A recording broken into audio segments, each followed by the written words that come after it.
Start recording. Okay, here we go. So I've just added an input filtering system. And what I'm going to do is first I'm going to show you the menu as it looks.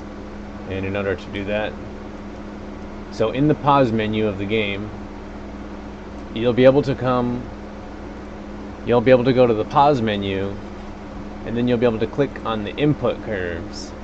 When you click on the input curves, at the bottom of the input curves menu is going to be input filtering. So you can control the input curve, and this is particularly useful if you have a joystick, right? However, if you have the keyboard and you're going to play on keyboard, input curves don't help you.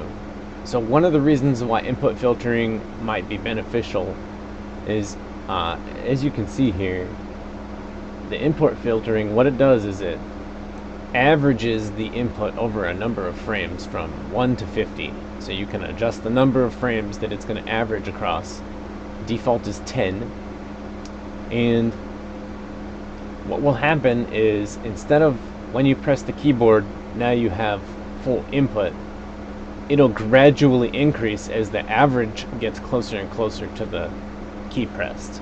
So what you'll be able to do is, if you want to hit the keyboard with gentle taps, and you don't want to turn your power all the way down so that you're at low power, but you want to be able to have gentle taps that give you smaller inputs, you can turn up the input filtering a little bit, and it'll take longer for the power to increase so that you can press the key. The power will start to come up a little bit, and then you can release the key. So if you're tapping the key, the power will be less. It'll give you more control when you're trying to do something like dock the ship. So docking should get quite a bit easier if you have input filtering and you're struggling by going too hard every time you press the button. Now what I'll try to do is I'll try to show that. Alright, so here I am in the basic arena. So now I'm playing here, and input filtering is already enabled. It's not by default. By default, you need to go in, you need to click the box, and then you need to hit save. So I've got input filtering cranked all the way up. And if I come over here to where you can see the input filtering, you'll be able to see the forward input value right here. Unfortunately, I don't have a good way to make that any bigger.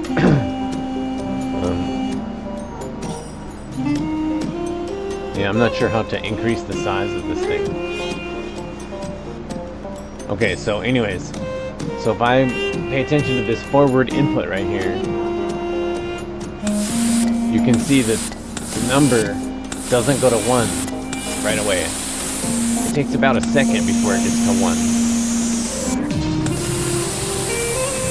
And that's when I'm holding the keyboard key all the way down. So if we look at this input list, so right now everything says 0. So element 0 is the last one, and at the end is actually the first one. So if I click in here, you can see that it has all these different numbers in here before it gets to 1, and then it goes to 1, and it averages all those numbers together, and that's how the import filtering works.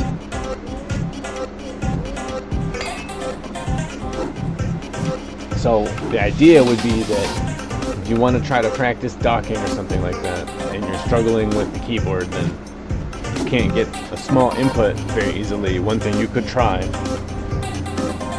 is to add input filtering. Another thing that's different, can't really show you, I can't select, there's no way to just pick the song that's going to play right now. So another thing that I changed is I increased the amount of songs in the game. And what I did was I went to an AI music generator page, and I downloaded some music that I generated right there on the spot. So I can play some of that.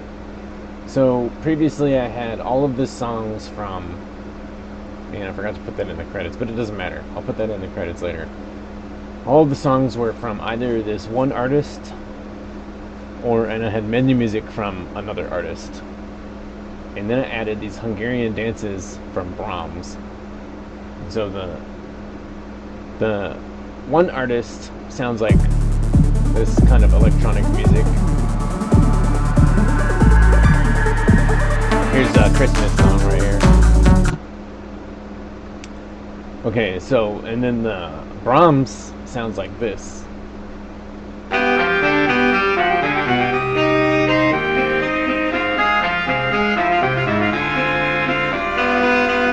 Okay, and the main menu music sounds like this.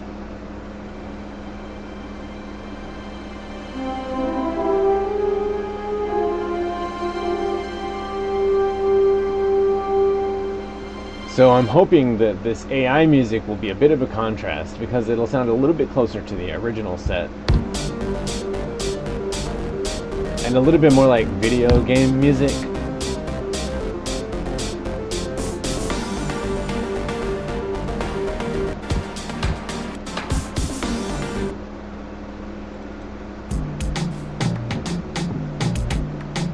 And there will be a little bit more diversity in the sounds.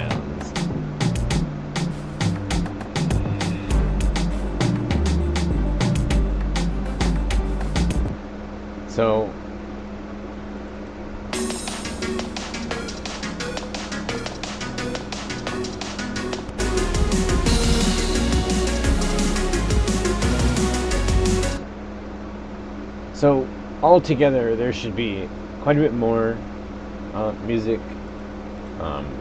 This many songs actually in total. This is still one of my favorites.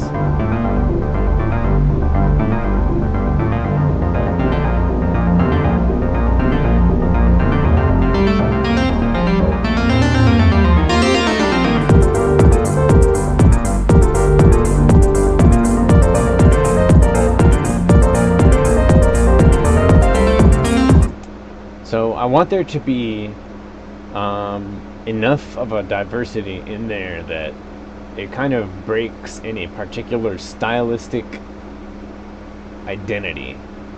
So I want to be able to have any kind of music in there without there being any stylistic identity that it is affecting how that music might.